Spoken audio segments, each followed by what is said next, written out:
Assalamualaikum warahmatullahi wabarakatuh.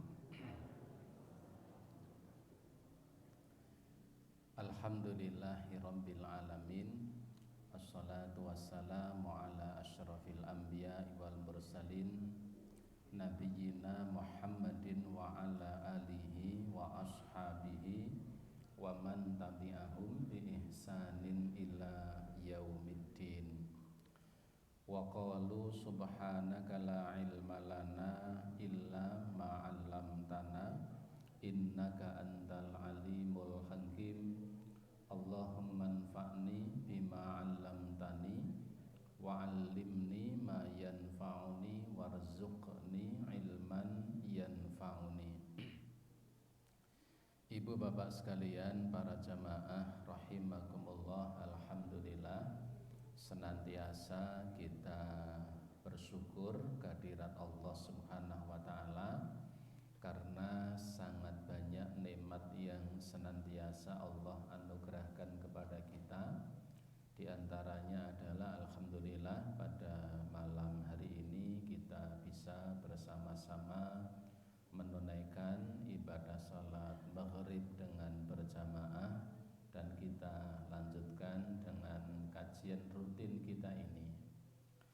Salawat dan salam tidak lupa semoga tercurah atas Nabi Muhammad sallallahu alaihi wa alihi wasallam, yang semoga terlimpah pula kepada seluruh keluarganya dan semua umatnya yang senantiasa istiqomah dengan dinullah ini sampai datangnya hari kiamat kelak.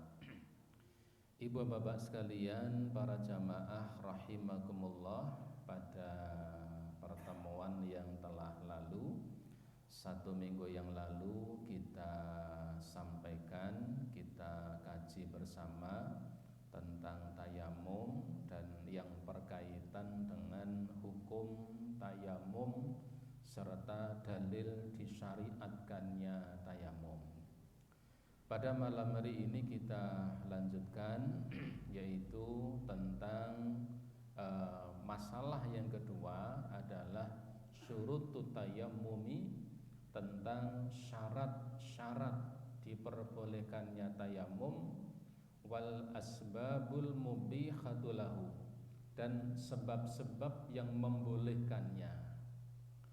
Ibu bapak, sebelum pada bab ini tentunya tidak lupa saya sampaikan, kita selalu berdoa kepada Allah semoga ibadah kurban yang kemarin telah ditunaikan, kurban ibu bapak sekalian yang sudah ditunaikan, semoga diterima di sisi Allah Subhanahu wa taala. Semoga tahun depan masih bisa diberi kekuatan, kemampuan untuk bisa melaksanakannya, dan tentunya tidak lupa yang barangkali pada tahun ini belum Allah takdirkan bisa untuk menunaikannya, semoga pada tahun depan, pada Idul Adha yang akan datang, usianya masih dipanjangkan oleh Allah dan diberi kekuatan, kemampuan untuk bisa melaksanakannya. Baik, al-mas'alatu tsaniyatu, masalah yang kedua, ya, persoalan yang kedua adalah syarat-syarat tayamum dan sebab-sebab yang menjadikan diperbolehkannya untuk bertayamum. Di sini mu'allif pengarang kitab ini mengatakan, yubahut tayammumi indal ajzi an istihmalil ma.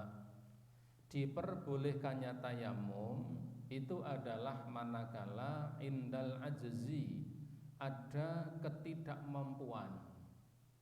Tayamum itu menjadi mubah, menjadi boleh ketika seseorang itu tidak punya kemampuan. Ajuz itu lemah, tidak ada kemampuan untuk menggunakan air. Kenapa? Imma lifaqdihi, barangkali boleh jadi karena tiadanya air. karena barangkali airnya tidak ada. Ini misalkan kalau di daerah kita biasanya menimpa pada bulan-bulan sekitar September dan Oktober. Kalau di wilayah Temanggung itu yang sering terjadi di wilayah Temanggung sebelah timur dan utara. Itu yang kadang-kadang ada tempat-tempat tertentu yang pada bulan-bulan tertentu itu kadang ya kebutuhan airnya tidak bisa dipenuhi secara keseluruhan ataupun mengalami kekurangan, sehingga biasanya harus didistribusi dengan tangki-tangki air. Maka imali faqdihi, boleh jadi tayamum itu disebabkan karena ketiadaan air itu, airnya tidak ada. Au li khaufid dorori minal istimali, atau karena ditimpa rasa takut, ketakutan akan bahaya yang menimpanya jika menggunakan air itu. Jadi tayamum itu menjadi boleh kapan? Bisa jadi karena airnya tidak ada, tiadanya air. Atau boleh jadi karena takut ya, takut tertimpa bencana, tertimpa sesuatu jika menggunakan air itu. Misalnya limardin fil jismi, misalnya karena sakit yang menimpa tubuh, sakit yang menimpa badan, sehingga ketika sakit yang menimpa badan ini, ketika kemudian ya seseorang menggunakan air untuk berwudu, maka dimungkinkan sakitnya menjadi semakin parah. Jadi seseorang yang dalam kondisi sakit, yang dikhawatirkan, ditakutkan ketika nanti berwudu dengan menggunakan air, dikhawatirkan, ditakutkan penyakitnya akan semakin parah. Au siddati bardin, atau karena memang cuaca iklim yang sangat dingin ya, atau karena ya suasana atau iklim atau cuaca yang sangat dingin. Ini misalnya di daerah-daerah tertentu yang barangkali kalau di tempat kita hampir tidak ada. Tempat kita itu paling-paling dingin itu 17 derajat. Temanggung sekitar ini, Temanggung, Tembara, Keranggan, Kedu ya, seputar ini paling-paling terdingin itu sekitar 17 derajat. Tidak sampai 15 derajat. Kalau sudah sampai 15 derajat itu sudah lumayan dingin. Apalagi sampai 10 derajat, apalagi sampai 0 derajat, apalagi minus derajat. Kalau sudah minus derajat itu dinginnya luar biasa, sehingga kadang-kadang seseorang tidak mampu untuk menggunakan air karena saking dinginnya dan tidak punya fasilitas untuk menghangatkan air. Karena dalam kondisi dingin, jika kita punya alat, punya cara untuk menghangatkan air, maka kita tetap dianjurkan wudu dengan bersuci dengan menggunakan air. Tetapi di dalam atau satu kondisi kita sedang bepergian misalnya, sedang bepergian mau berwudu, adanya air itu hanya air itu, tidak mungkin kita menghangatkannya, tidak punya sarana untuk menghangatkannya. Sementara kalau kita menggunakan air itu kita tidak kuat karena saking dinginnya, maka boleh seseorang kemudian bertayamum. Tapi kalau hanya hujan deras, mau wudu kok dingin anyes ya, yunek tayamum. Nah ini belum sampai pada dibolehkannya, karena belum siddatu bardin, belum sampai pada tahapan dingin yang amat sangat. Li hadithi Imran bin Husain, berdasarkan hadis Imran bin Husain ya, bahwa Rasulullah mengatakan alaika bis-sa'idi thayyibi fa innahu yakfiki, hendaklah kamu cukup menggunakan sa'id. Sa'id ini kemarin kita sampaikan maknanya adalah debu, bukan tanah. Karena kalau harus tanah akan mengalami kesulitan. Ya, mengalami kesulitan. Barangkali di kendaraan tidak ada tanah, Ketika kita naik kendaraan yang kita tidak memungkinkan untuk turun darinya, karena ketika kita menaiki kendaraan dan kita punya kemampuan untuk berhenti dari kendaraan itu, maka utamanya adalah kita turun dari kendaraan untuk menunaikan sholat fardu.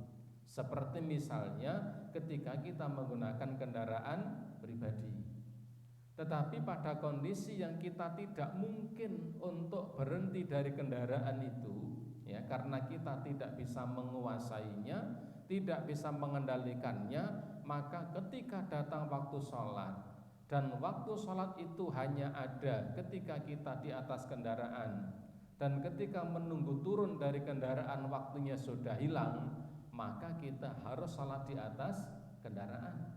Dan kita harus melakukan tayamum jika tidak ada air.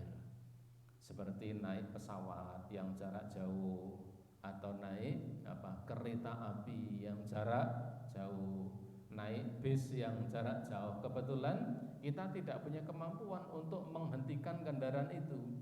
Maka dalam kondisi seperti itu, alaika bis-sa'idi, ketika kita bertayamum dengan menggunakan debu pada bagian-bagian yang ada di kendaraan itu, selama debu itu kita yakini itu adalah suci, fa innahu yakfika, maka itu akan mencukupi sebagai pengganti dari wudu.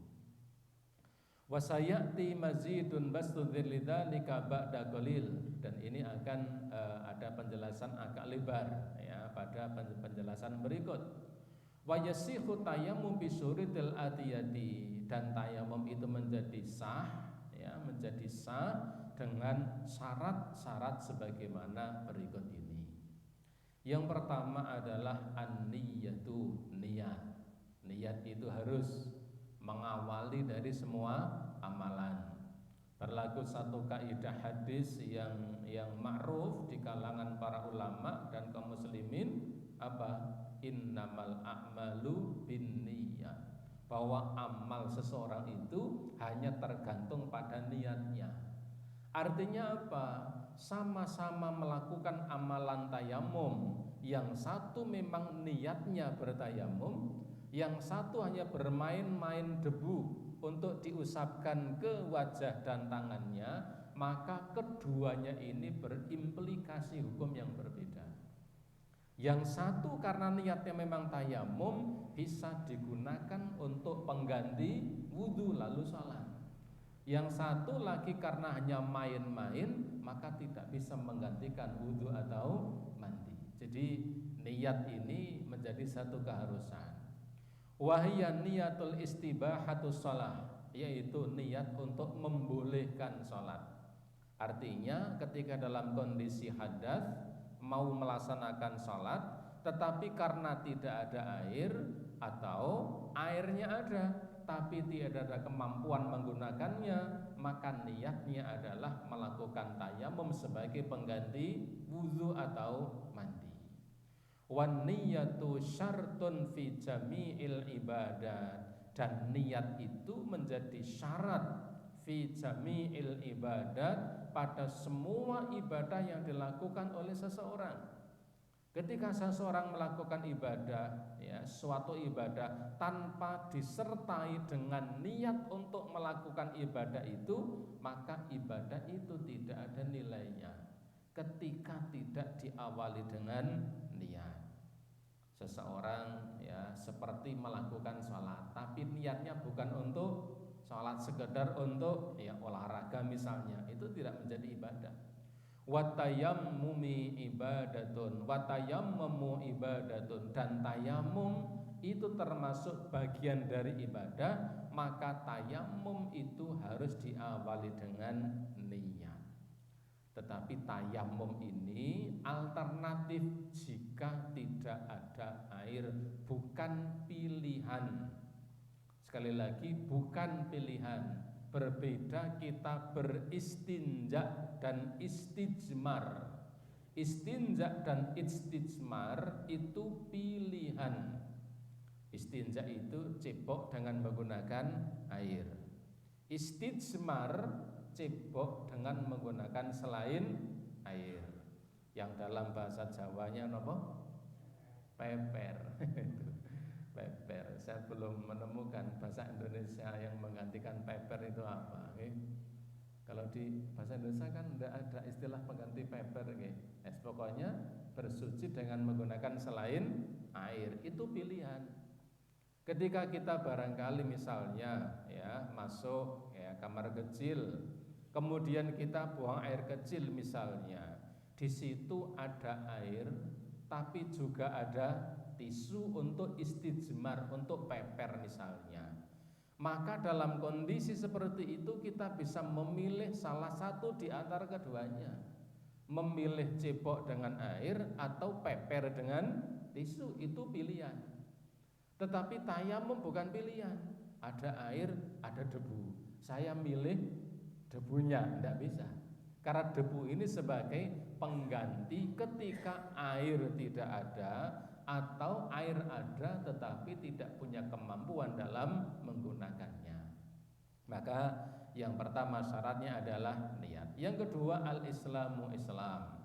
Yang melakukan adalah orang Islam. Fala yasikhu minal kafiri li'annahu ibadatun. Maka tidak sah jika yang melakukan tayamum itu orang kafir. Li'annahu ibadatun, sebab tayamum itu adalah ibadah. Syarat pelakunya adalah muslim. Jika pelakunya bukan muslim, maka tidak akan dinilai sebagai ibadah. Misalkan ya, ada di luar kaum muslimin, agamanya apapun, kemudian dia coba-coba tak kolok-kolok ikut melaksanakan salat ya, ikut di barisannya kaum muslimin, bolehkah? Boleh. Persoalannya apa yang dilakukan itu tidak akan bernilai ibadah karena dia bukan orang muslim. Demikian juga ketika seseorang itu berpuasa. Ketika seorang berpuasa, maka ada orang di luar kaum muslimin ikut berpuasa. Bolehkah? Boleh, tidak ada yang melarang.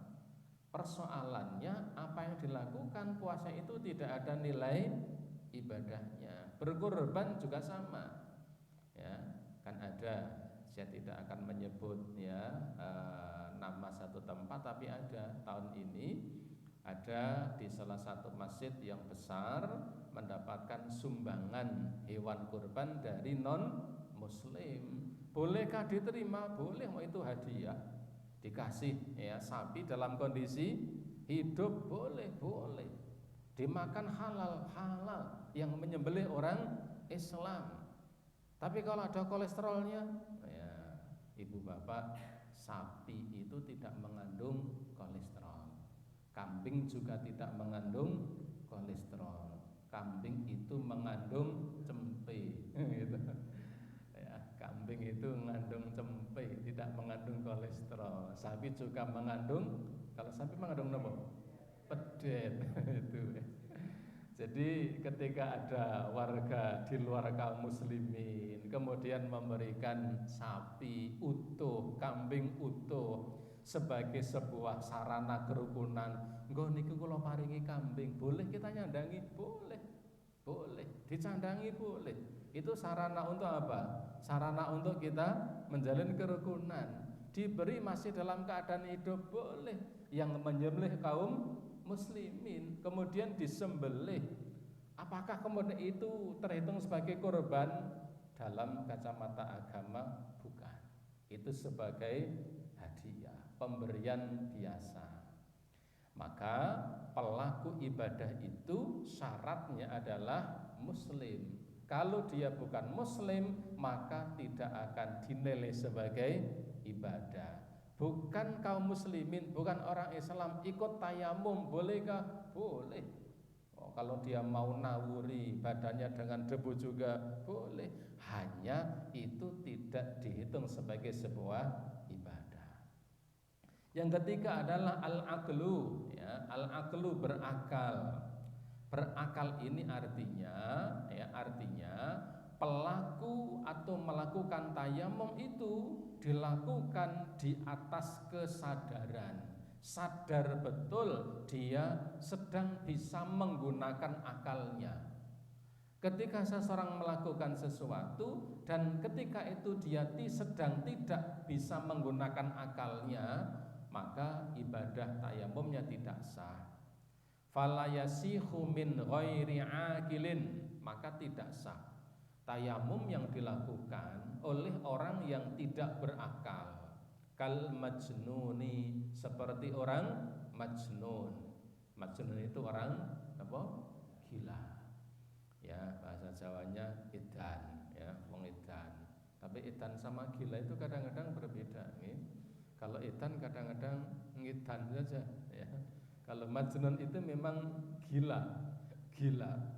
Baik gila itu gila permanen maupun gilanya temporal. Permanen artinya apa? Memang dia gila dalam waktu yang cukup lama. Ya. Gilanya itu semenjak kecil sampai dia tua. Tapi ada gila itu temporal. Kapan? Gilanya itu hanya pada musim-musim tertentu. Kalau sudah musim tembakau dia jadi gila. Adakah? Ada, ya. Jadi ada orang itu kalau tidak musim tembakau itu biasa.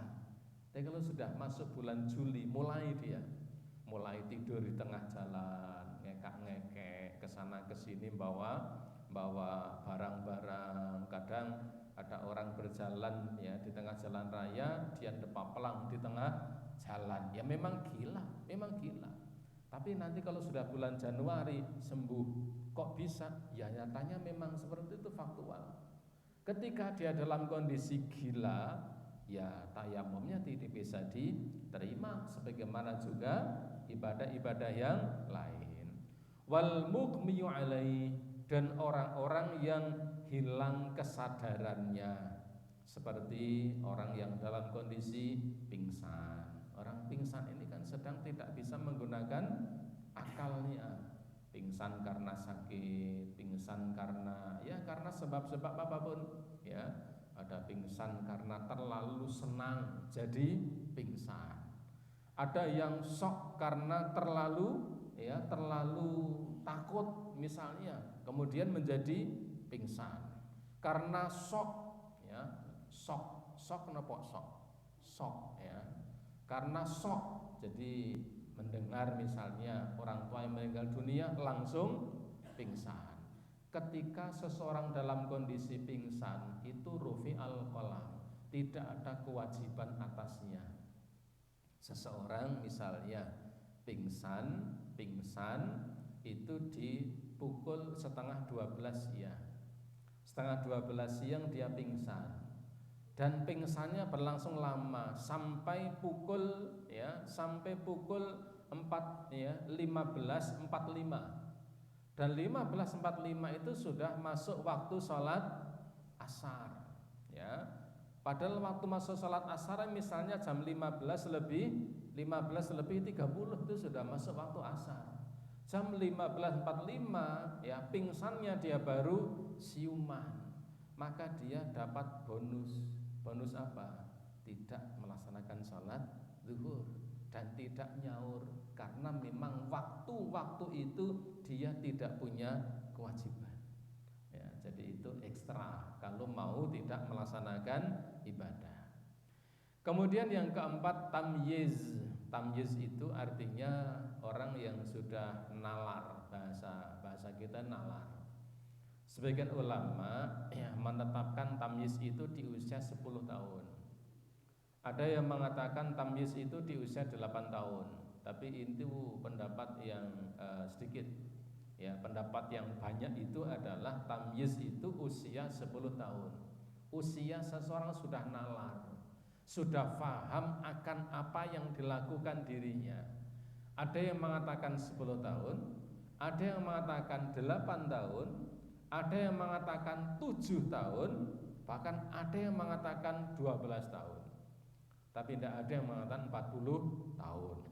40 tahun kayak tamyiz saja. Tidak. Tamyiz itu ada yang mengatakan 7, ada yang mengatakan 8, ada yang mengatakan 10, ada yang mengatakan 12. Secara umum tamyiz itu adalah seseorang yang sudah nalar, dia sudah faham, sudah mudeng terhadap apa yang dia lakukan, dan itu rata-rata ya usia itu ya 8 atau 10 tahun.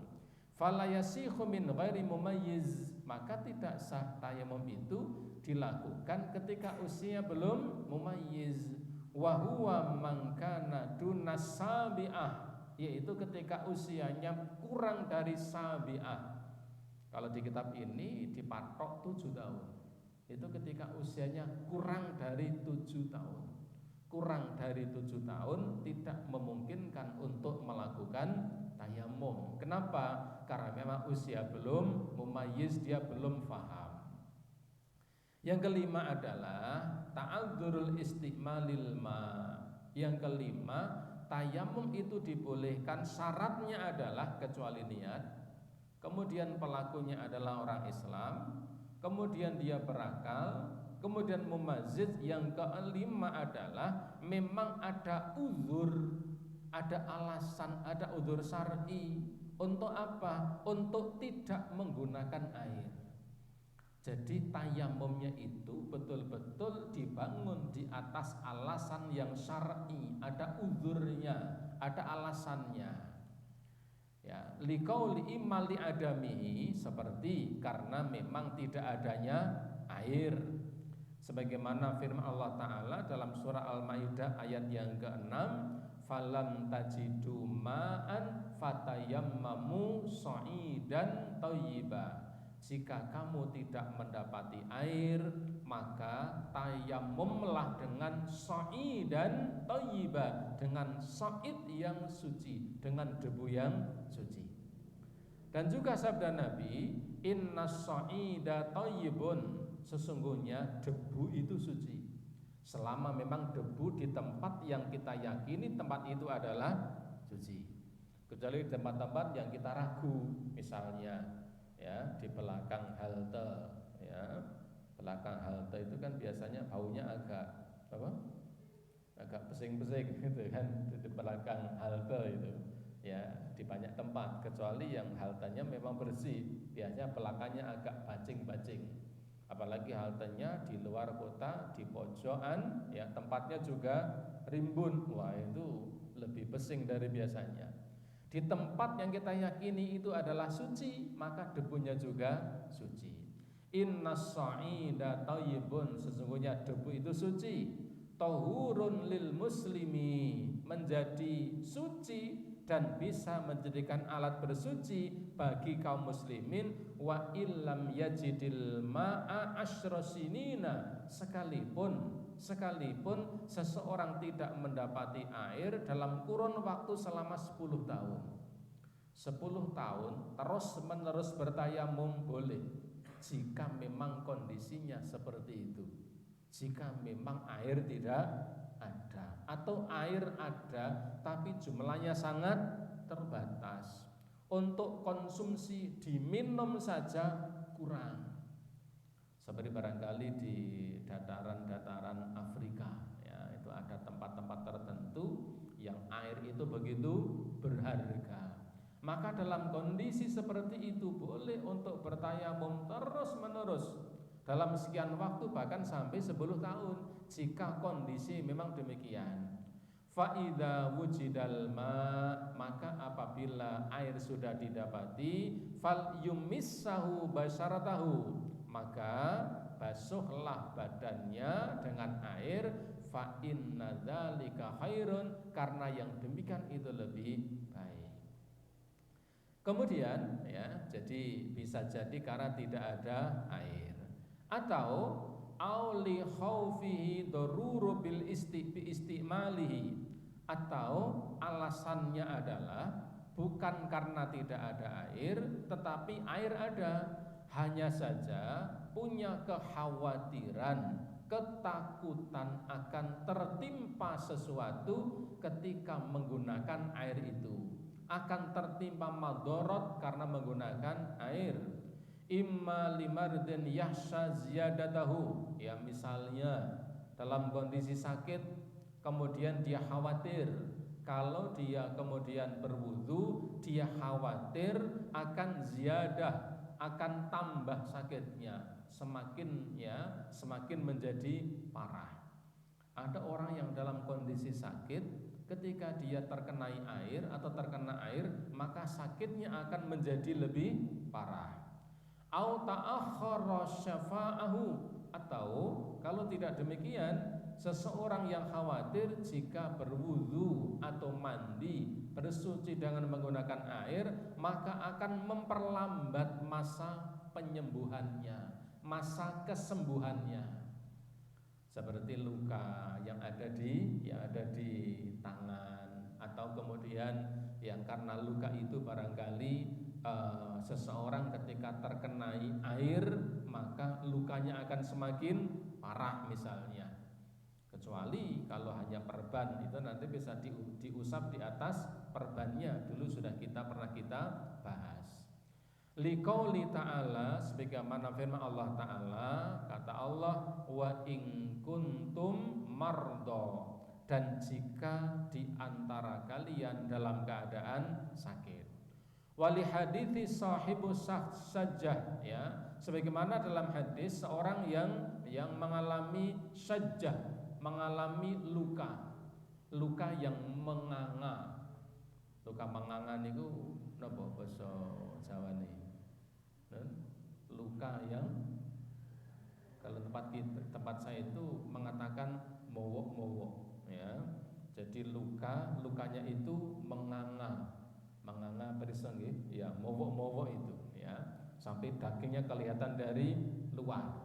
Dan itu kalau terkena air sakitnya luar biasa.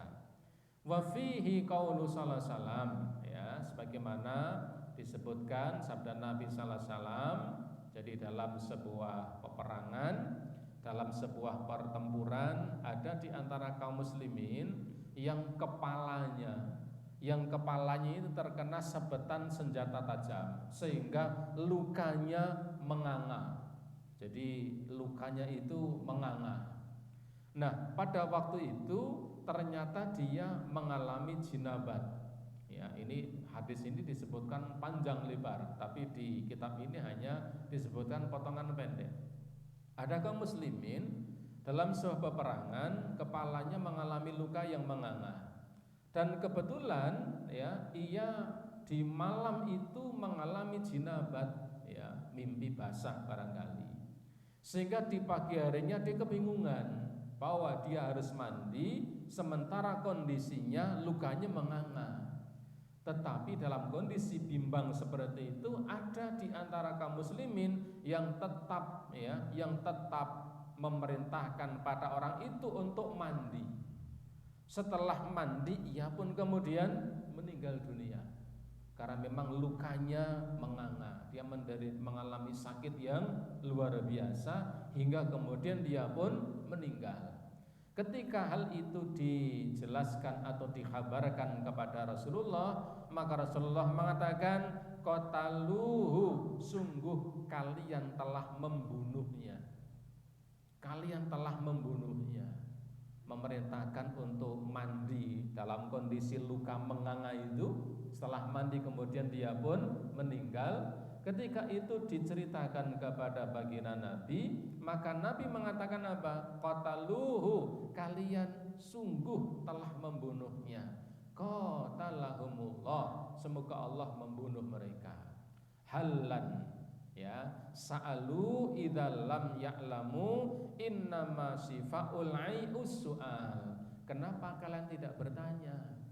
Karena sesungguhnya tidak tahu itu adalah penyakit. Tidak tahu itu adalah penyakit.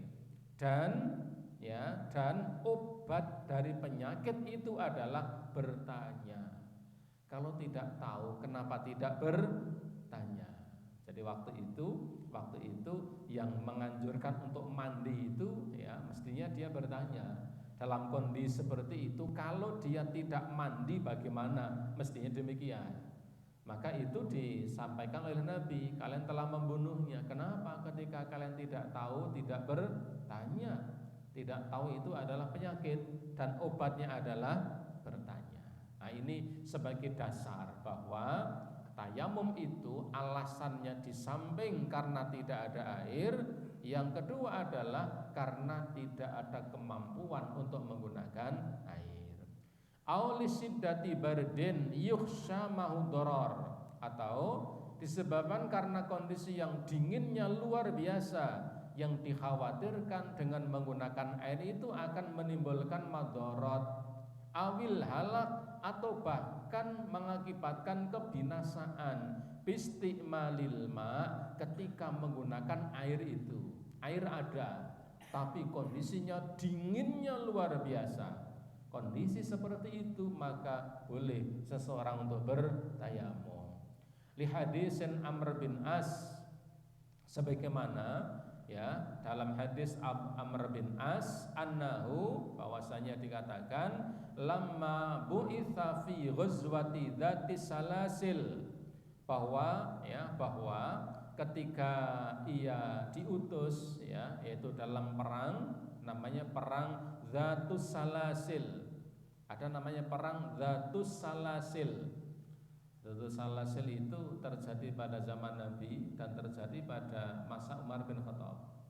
Pada zaman Nabi, Dzatus Salasil disebut perang Dzatus Salasil itu karena terjadi di suatu tempat namanya Dzatus Salasil. Tetapi perang yang terjadi pada masa pemerintahan Abu Bakar, kemudian Umar bin Khattab, Dzatus Salasil itu perang besar yang terjadi antara kaum muslimin, yang pada waktu itu dikomandani oleh Khalid bin Walid untuk melakukan pembukaan, ya, pembukaan negeri Irak yang pada waktu itu dikuasai oleh Imperium Persia. Pada waktu itu peperangan berkecamuk. Orang-orang Persia itu mereka menghadapi kaum muslimin, ya, mereka punya strategi agar, karena mereka mendengar taktiknya Khalid bin Walid itu luar biasa, maka panglima mereka menetapkan supaya tentara Persia itu dalam berperang tidak lari ke belakang, maka kaki mereka diikat dengan rantai sesama mereka.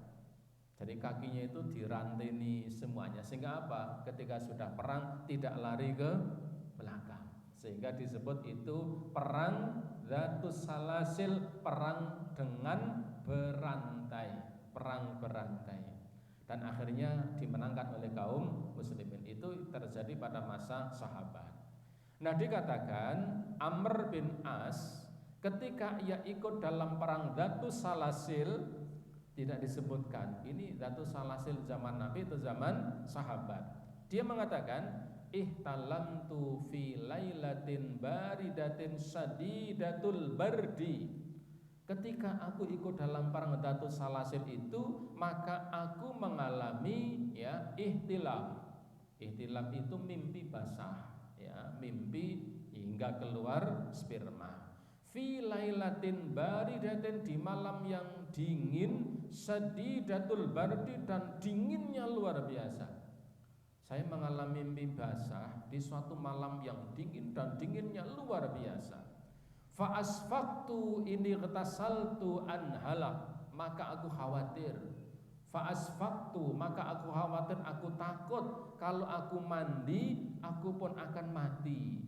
Fatayammamtu, maka aku pun kemudian melaksanakan tayamum. Wa sholaitu, dan aku pun melaksanakan sholat bi ashabi, dengan para sahabat, sholat subhi, yaitu sholat subuh. Ini tayamum dikarenakan apa? Dikarenakan karena cuaca yang sangat dingin, dan dinginnya luar biasa. Ya, di sana kalau sudah musim dingin itu sampai ada saljunya. Bahkan orang Indonesia kalau sedang menunaikan ibadah haji, kebetulan pas musimnya dingin, orang-orang tertentu yang tidak kuat dinginnya itu hingga pori-porinya bisa mengeluarkan darah karena saking dinginnya. Kondisi seperti itu tentunya menjadikan seseorang boleh untuk bertayamum. Kemudian yang keenam, yang terakhir, ayyakuna tayammumu bi turabin tuhurin ghairi najisin, Tayamum itu hendaknya dilakukan dengan turab yang suci, dengan tanah atau debu yang suci yang tidak najis. Katurabul ladzi asabau baulin walam yadhur minhu. Ya, misalnya yang tidak boleh itu adalah debu atau tanah yang terkena air kencing dan belum dibersihkan atau disucikan. Lau ghubarun ya'alliqu bil yad in wajadahu liqouli ta'ala, ya, sehingga ketika ada tanah yang tanah itu ada debu, yang debu itu kemudian didapati dimanapun, ketika debu itu memang berasal atau ada di tempat-tempat yang memang suci, maka boleh untuk digunakan bertayamum. Sebagaimana firman Allah Ta'ala surah Al-Maidah yang tadi di atas sudah kita baca, fatayammamu sha'idan thayyiban, hendaklah kalian bertayamum dengan debu yang suci, famsahu biwujuhikum wa aidikum min, dan usaplah wajah kalian dan tangan kalian darinya. Ibnu Abbas mengatakan as-sha'idu turabul hadz, Soid itu adalah debu-debunya tanah pertanian, wat-thayyibut thahir, dan itu adalah suci. Fa illam yajid turaban tayammum bima yaqdiru alai, jika tidak mendapati debu pada tanah, jika tidak mendapatkan debu pada tanah, kata Ibnu Abbas, maka tayamumlah bima yaqdiru alai min ramlin, maka boleh bertayamum dengan debu-debu yang ada pada kerikil-kerikil, au hajarin, atau pada bebatuan, sebagaimana firman Allah Ta'ala, fattaqullaha mastata'tum, bertakwalah kepada Allah sesuai dengan kemampuan. Imam Auza'i mengatakan aramlu minas sa'id, ya, maka ketika kita bertayamum dengan kerikil-kerikil kecil, maka padanya tetap ada debunya. Ibu bapak, itulah 6 syarat, ya, diperbolehkannya tayamum. Syarat-syarat tayamum adalah niat, yang kedua pelakunya umat Islam, yang ketiga berakal, yang keempat mumayyiz, ya, nalar, faham, yang kelima adalah adanya alasan, ya, secara syar'i untuk bisa menggunakan, ya, debu tersebut, dan yang keenam terakhir, debu itu adalah debu yang suci. Demikian yang kita bahas pada malam hari ini, semoga bermanfaat. Ya, pasal yang berikutnya tentang tata cara bisa kita lanjutkan pada waktu yang akan datang. Demikian, semoga bermanfaat. Sebelum saya akhiri, ada pertanyaan? Wonten? Oke.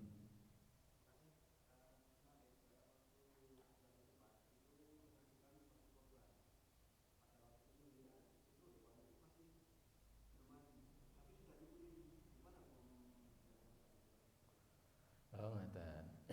Jadi ada orang menyembelih binatang kurban belum mati tapi sudah dikuliti.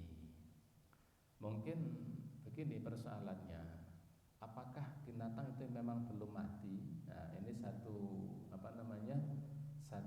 pertanyaan juga.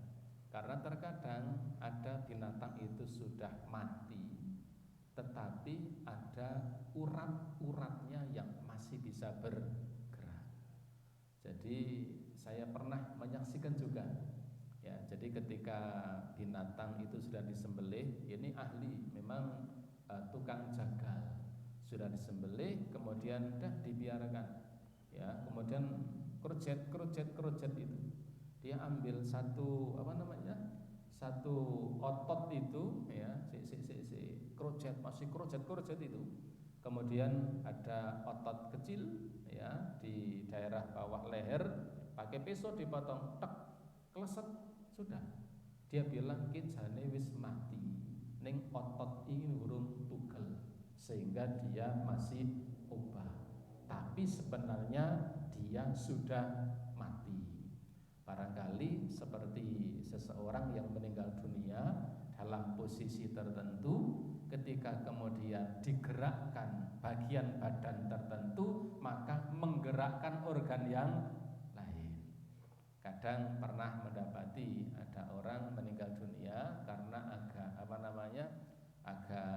agak bungkuk, maka sudah meninggal dunia. Ketika diluruskan menjadi lurus.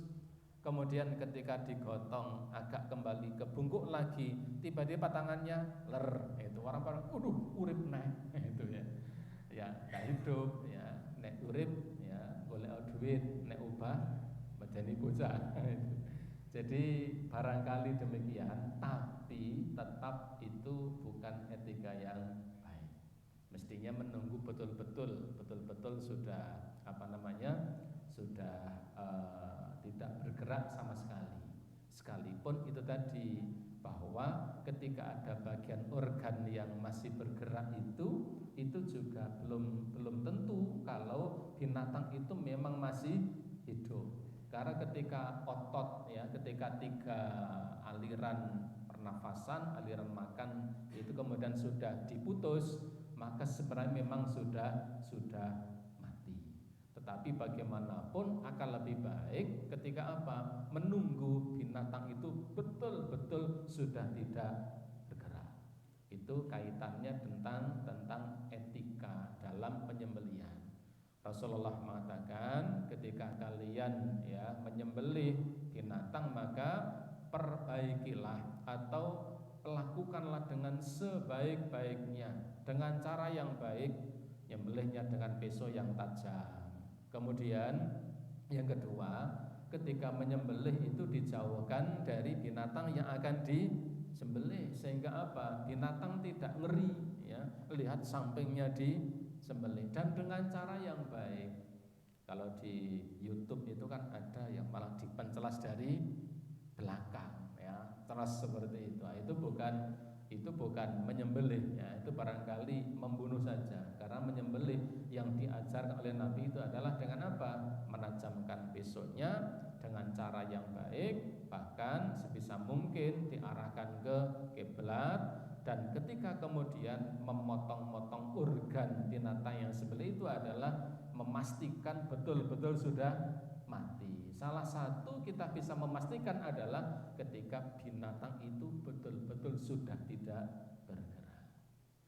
Wallahu a'lam bishawab.